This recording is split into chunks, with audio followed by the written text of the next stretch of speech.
Another year, another E3 in the bag, and to be honest, this year's showcase might have been the most well-rounded we've seen in years. What I mean by that is certain show dominators weren't as strong this year, but a lot of weaker presentations were simultaneously more impressive. Now, I'm not going to talk about everything at E3, and being in Australia and watching it via live streams, there's only so many details I can really comment on. What I'm trying to say is, here's the rundown on a bunch of E3 stuff that I'm excited about in alphabetical order because it's just way easier than everything else. Enjoy! Assassin's Creed Odyssey. Ubisoft brought the Assassin's Creed franchise back into the spotlight last year with the exceptional Assassin's Creed Origins, and while I certainly had my own issues with the game, I can't say I'm not excited to see more games in the same vein, and Ancient Greece is a setting that I've been waiting for since the early days of the franchise. What's more surprising is that Odyssey seems to be leaning hard into its RPG elements, taking a page out of BioWare's book and featuring dialogue and romance options. Also, the game lets you choose between a male and female lead, which is just a cool option to have. Otherwise, it looks like Assassin's Creed Origins 2, which is fine by me. Beyond Good and Evil 2.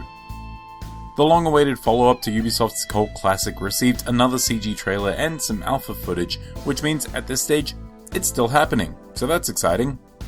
Really, it's hard to talk about the game with so little shown, but the details that could be gleaned from the cinematic trailer are definitely interesting. Familiar faces like Paige and Jade are back, and the latter seems to be implied to be working with the bad guys. I can't wait to see more of it and maybe even get a release date.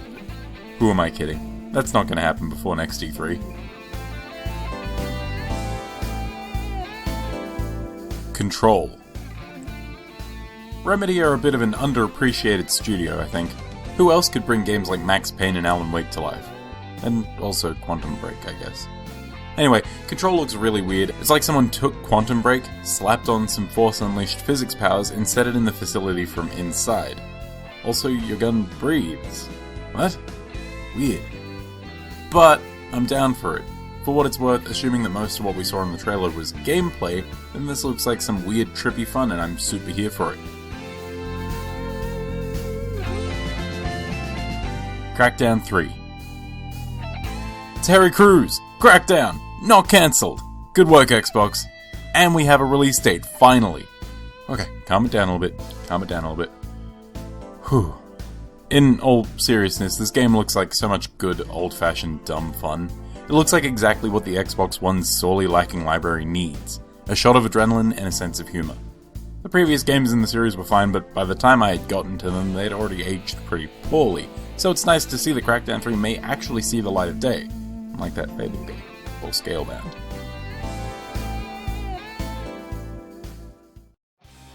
Cuphead, the delicious last course. It's more Cuphead with a new playable character, and a clever title. What more do you want? It's literally more of one of the best games from last year. How could I not be excited for that? Cuphead rules.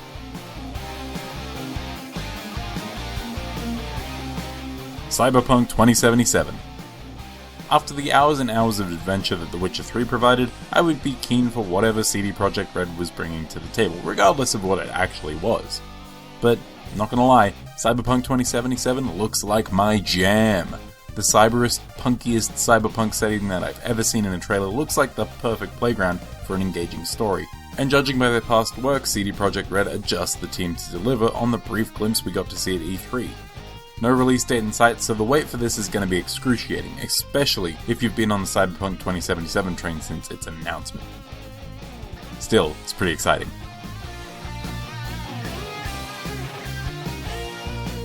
Death Stranding. I'm glad we finally know everything there is to know about Hideo Kojima's first game after leaving Konami. Wait. No, I'm even more confused now. We got a gameplay trailer, which I wasn't really expecting, and while the game looks impressive, I still have zero clue what the game is actually about. You appear to control Norman Reedus as a delivery man of sorts, but what that means in this world is ambiguous as hell. Also, there's like invisible gorillas and floating shadow people and people eating pills that look all gross and fleshy. Yeah. I'm still in for this, but man, what does it mean?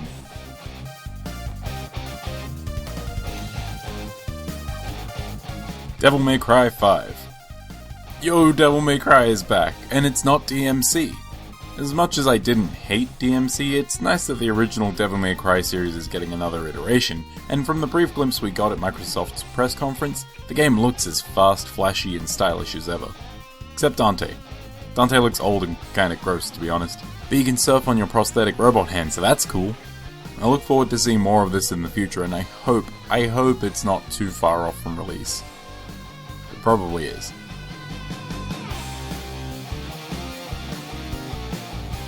Doom Eternal. Doom! I loved the Doom reboot more than I love most other games, and I'm super keen for a sequel. The reveal was unexpected, for me at least, and even though we didn't get a glimpse at any actual gameplay, the teaser trailer was enough to get me super excited. Basically, it looks like Earth is having a bad time, and it'll be the Doom Marine's job to clean up the mess, and I genuinely can't wait for any extra information that Bethesda gives us on this game.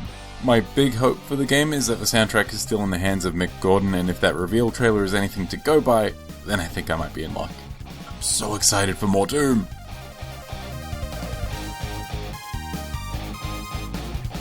Dying Light 2. Dying Light's one of those games that I remember thoroughly enjoying as I played it, and then sort of just forgot once it was done. Which is a shame because it was a really fun time. Similarly, the announcement of Dying Light 2 got me super excited when it happened, and then I just sort of forgot about it as the week went on. Looking back on the trailer, it seems like there might be some minor tweaks to the already stellar parkour and melee combat mechanics, and the devs are putting a big focus on changing the world via your in-game choices. Just how extensive these changes are is something we'll have to wait and see, but if Dying Light 2 is anything like its predecessor, then I think players are in for a fun time.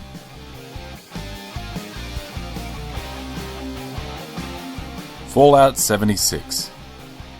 I love me some retro-futuristic post-apocalypse adventuring, but I never would have expected a multiplayer Fallout to be announced at E3, and I wasn't really sure about whether I'd be excited to hear about it. But after Bethesda cleared up that this wouldn't be an MMO but more of an online survival game in the vein of Ark or Rust, I warmed to the idea. I've always liked the idea of those games, but they lacked the level of polish that a studio like Bethesda could provide, and as I mentioned, I love the Fallout property, so I'm keen to give this one a go.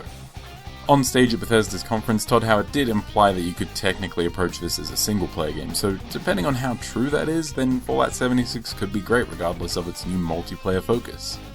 Personally, I'm looking forward to building a shantytown with my friends and nuking the crap out of random people. Should be fun.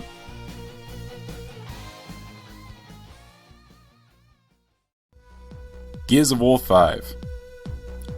I used to love the Gears of War franchise, but Gears 4 just never really piqued my interest. Gears 5, on the other hand, looks like a far more intense, horror-flavored narrative, and I think that's an interesting change of pace from the most dude-bro franchise in the entire shooter genre. The fact that the lead role has shifted to the female supporting character from Gears 4 also makes it more appealing, because in 4 I didn't really want to play as white bread McMuscles over there. I suppose the best praise I can level on the Gears 5 trailer is that it makes me want to play Gears 4 to get up to speed for this one, so that's something.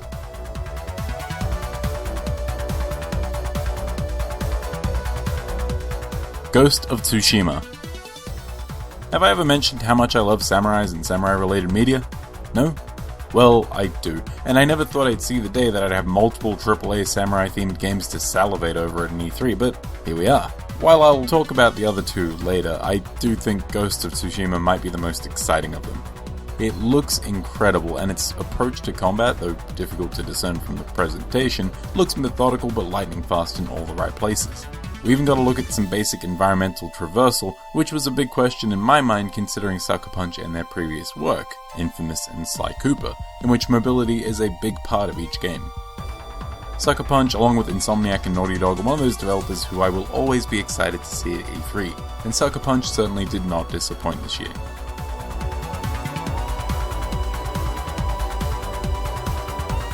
Hitman II. Possibly the most underappreciated game of 2016, at least by me, is getting a sequel, and that is awesome. Hitman 2016 brought the franchise back to its roots, and the episodic nature meant that each scenario felt like its own small, self-contained game, with almost endless options. While Hitman 2 won't follow the same episodic approach to its release, I do hope that the level design remains the same, allowing for ridiculous replay value. The fact that we have a November 28 release date is just bloody icing on the murder cake.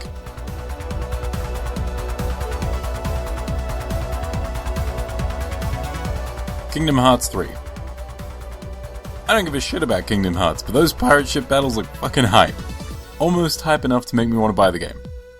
Almost. Get out of here, Kingdom Hearts.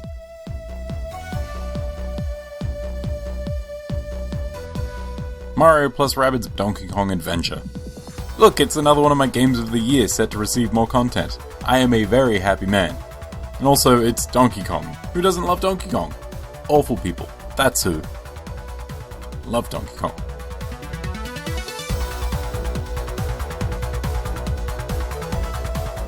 Neo 2. Samurai game number 2. I absolutely adored Neo, and thought it was about the best attempt at iterating on the Souls formula made popular by From Software, so to hear that it's getting a sequel is fantastic news. No release date, no gameplay footage, but the announcement alone is exciting enough for me.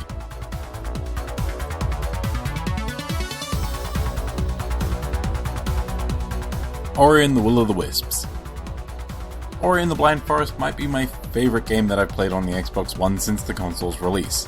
Its graceful animation and gorgeous visuals have yet to be topped, and I'm always a sucker for the rewarding experience that comes with a high-quality Metroidvania game. So really, all Ori and the Will of the Wisps has to do is exactly what its predecessor did, and I will be satisfied. But it looks like the devs are making some serious improvements to the game's mechanics, particularly in relation to its combat, so it'll be interesting to see how this stacks up against the original.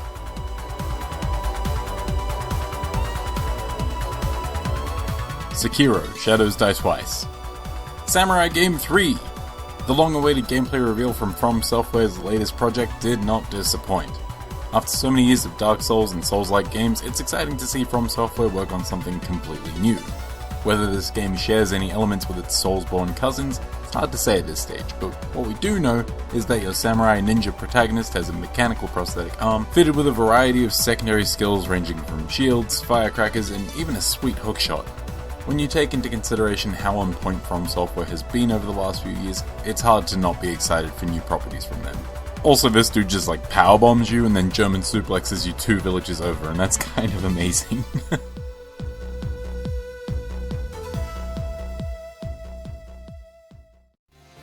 SpiderMan.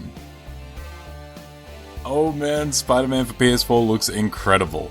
I don't think I've been this excited for a superhero video game since Arkham City was announced, and it's awesome to see that Insomniac Games are taking what they learned about world traversal from Sunset Overdrive and applying it to this web-slinging adventure.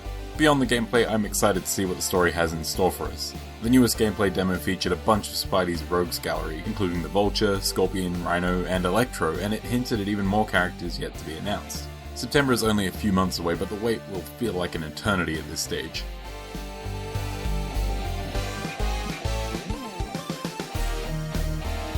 Super Smash Bros. Ultimate. I didn't need 30 minutes of Smash Bros. Talk, but Nintendo provided it anyway. We have a title, we have a release date, and we have a roster of at least 65 playable characters, with everyone who has ever been in a previous Smash game making a triumphant return in the upcoming Switch game. Solid Snake, Ice Climbers, Young Link, you name them, they're back. On top of that, we got a look at Splatoon's Inklings in action and the reveal of the long-requested debut of Metroid's Ridley. Now that is awesome. And that wasn't even it. We got a bunch of details on every character and some gameplay mechanics that seem to imply a shift back to a more melee-esque game speed. There's just not a lot to be disappointed with here. Like, that's a lot of information and a massive roster. It's very impressive, Nintendo.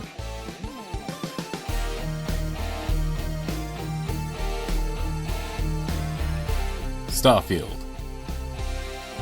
Bethesda are making a space game? Sweet! We got a logo? Well, alright then.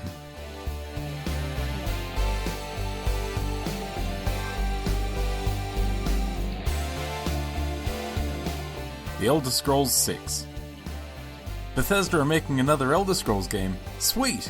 We got a logo? Well, alright, wait a minute. The Last of Us Part 2.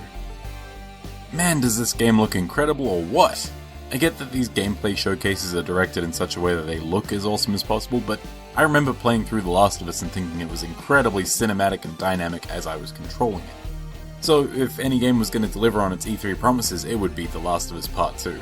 It's exciting to finally see some gameplay from Naughty Dog's latest, and even more exciting to finally see that we'll be controlling Ellie, our little girl, all grown up. Just hook this game straight into my veins, please.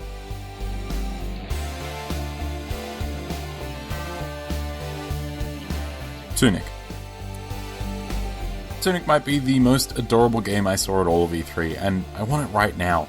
It looks like classic Legend of Zelda but played at an isometric angle with a cute fox as the hero. The art style and animation is just mind-blowingly gorgeous, and I'm excited to see it paired with such a classic style of game. I really want it just right now, please. Please? Please. Wolfenstein Youngblood. Set in France a couple of decades after Wolfenstein the New Colossus, we get to control the twin daughters of series mainstay BJ Blazkowicz in a co-op Nazi killing adventure. Co-op. Wolfenstein. Whee! Needless to say, with new Doom and Wolfenstein content on the horizon, I was a very happy lad when it came to Bethesda. If Youngblood turns out to be half as good as Wolfenstein the Old Blood, then we're in for a quality piece of content. Oh, and there you have it, the E3 announcements and trailers that got me super excited. Obviously, this was only a fraction of the E3 news, so feel free to leave a comment below to yell at me for not talking about the things that you were personally excited for. And thanks for watching.